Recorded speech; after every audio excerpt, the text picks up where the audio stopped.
hadda haddii la hayo uu tiirka yaala anuu cid kale lama hadlayo familka dhalay baan la hadlaya beesha saacad ninkaas gabadha diyadeeda haddii laisku dayo cawradeeda in lacag lagu bedesho aabaheed iyo hooyadeed waxaan u ballan qaadayaa 25,000 oo doolarka Mareykanka ah ninkii fahma fiican ay muuqaalka ka duubay iyo kii baahiyay oo la helay qaarkood oo loo taxaabo xabsiga daahir calasow iyo qaar ka mid ah beesha ka dhalatay gabadha oo lacaga aad u fara badan duldhigay xog xasaasi ah ayaan daawada kaaga haya haddaba qaab noocee ah ayaa lagu ogaaday xogtooda waa kuma shakhsiga baahiyay muuqaalka gabadha iyo sidoo kale midka muuqaalka ka duubay oo shalay soo baahiyay sawirkiisa halkee ayay hadda ku sugan yihiin xaalka gabadhu waa sidee haddaba daawada waxaan kula wadaagayaa xog xasaasi ah oo ku saabsan xaaladihii ugu dambeeyay ee qaar ka mid ah dadka gabadhan muuqaalka ka duubay oo la helay halka ay ku sugan yihiin magacooda beeshooda iyo sababta keentay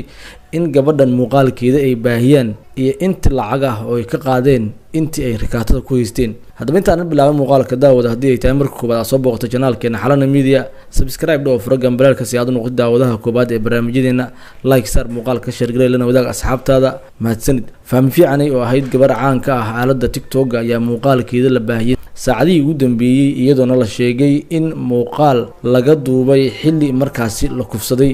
maadaama muuqaalka sida ka muuqato uusan ahayn muuqaal ay raali ka ahayd oo u ekeed qof wax la siiyay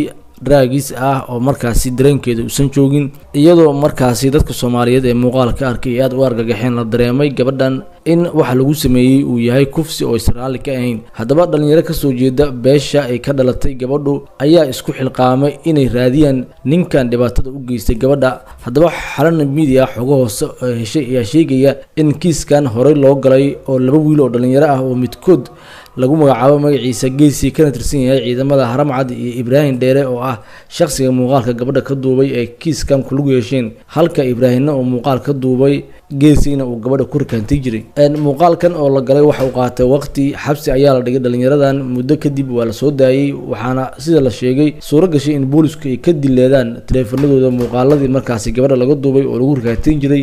iyadoo si gooni ah asgariga ka tirsan Haramcad oo lagu magacaabo geesi oo muuqaalkiisa ama sawirkiisa halkan ka arki doontaan la sheegay inuu ahaa shakhsiga muuqaalka ka qaaday Ibrahim oo gabadha ku rikantay jiray ugu dambeyn markii laga qaaday muuqaalka gabadha waxa dhacday ama saxugu sheegayaan in gadaal haddana rikaato uu sameeyay oo muddo dheer uu qaatay barnaamijkan saxaatay gabadhu ay u qaadatay in muuqaalka sida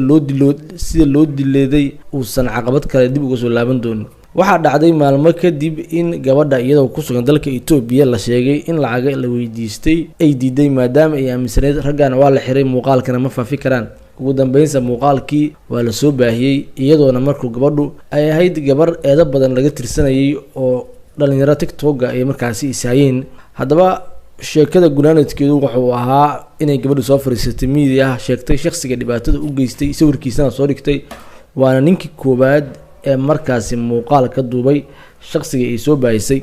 laakiin sida xogaha aan ku helnay ma ahan shakhsiga baahiyay maadaama uu markaasi gacanta muuqaalku isagu uu ka baxay gacantiisa oo ku jiray shakhsi kale oo magaciisa lagu sheegay geesi oo ka tirsan ciidamada Haramcad ee booliska gaarka haddaba waxaa suuro gashay in markaasi xaaladda dhalinyaradaasi gaar ahaan Ibrahim oo ahaa shakhsiga duubay muuqaalka sawirkiisana la baahiyay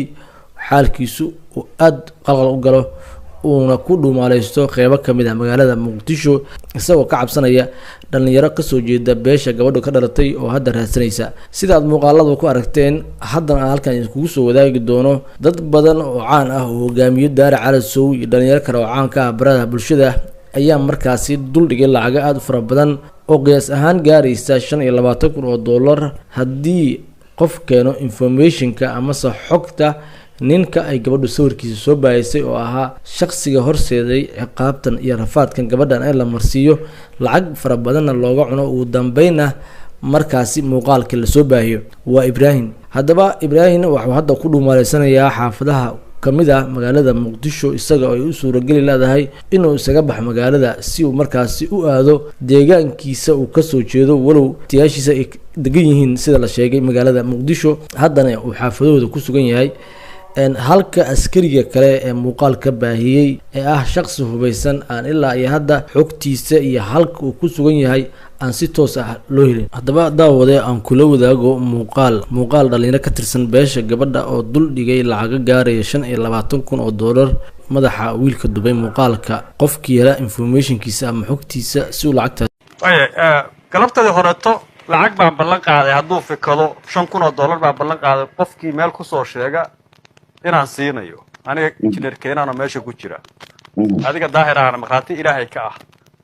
hadda haddii la hayo uu tiirka yaalla anuu cid kale lama hadlayo familka dhalay baan la hadlaya beesha sacad ninkaas gabadhaa diyadeeda haddii laisku dayo cawradeeda in lacag lagu bedesho aabaheed iyo hooyadeed waxaan u ballan qaadayaa $25,000 Maraykanka ah anaa u ballan qaadaya hadday baahan yihiin oo ay xoolo u baahan yihiin laakiin ninkaas wax tiirka in la geeyay wax ka sokeeya hadday ku gorgortamaan ilaahay waxaan ka baryayaa macal aabahood in la waso taasaan ugu ducaynaya inaysan yeelin baan rabnaa inaan waxaan rabnaa xoogga saarno in waxaan rabnaa gabar dambe oo annaka ama gabar dambe oo Soomaaliyeed aan dhibaatada caynkaana loo geysan tii gabdhaha Soomaaliyeed seef garayn lahayd inay noqotaan rabaa fahmo ma garad way soo عشان السلام عليكم laba eray baan ka dhahayaa daahira halkan marka waxaan rabaa inaan dhaho dadka qaar oo soo fuulayo qabiilku ay ku mee qabiilka waa laga roon yahay Soomaali oo dhan baa ka xun annaga way nagu dhacday dhibka ma garata marka waxaan dhihi lahaa dhowr qol baan galay oo isaaqa daarooda oo ninka lagu caynayay loo doodayay gabadha marka hal qof oo xun oo Israa'iil oo kale ama qof kale yaan loo soo qaban Israa'iil ka ciyaar ku kaasoo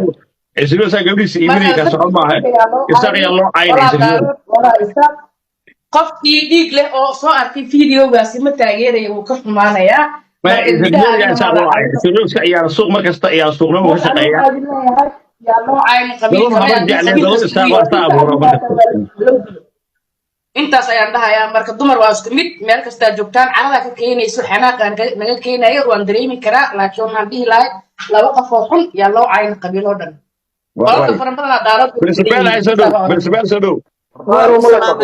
waa ku salaamay maanta wallaahi hal saac baan ooynayay arrintaas markaa arkay waa arrin aad iyo aad waa arrin in la soo qabto weeye ninkaas oo geed lagu xiro oo sharci dib dambe usii joogin taasna waxay example u noqonaysaa Soomaali oo dhan ma fahantay haddii waxaan ninkaas la daayo gabdho badan baa waxaas lagu samayn doonaa gabadhan waa gabar Soomaaliyeed ma ahan ninkaas si degdeg ah lagu soo qabto weeyaan si degdeg ah lagu soo qabto weeyaan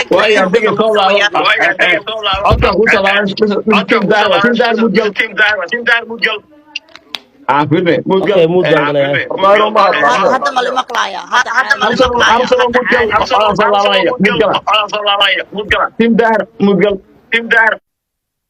caadi ma noqday markaas waxa waaye awow in la soo qabto waaye ninkaas sida ugu degdeg badan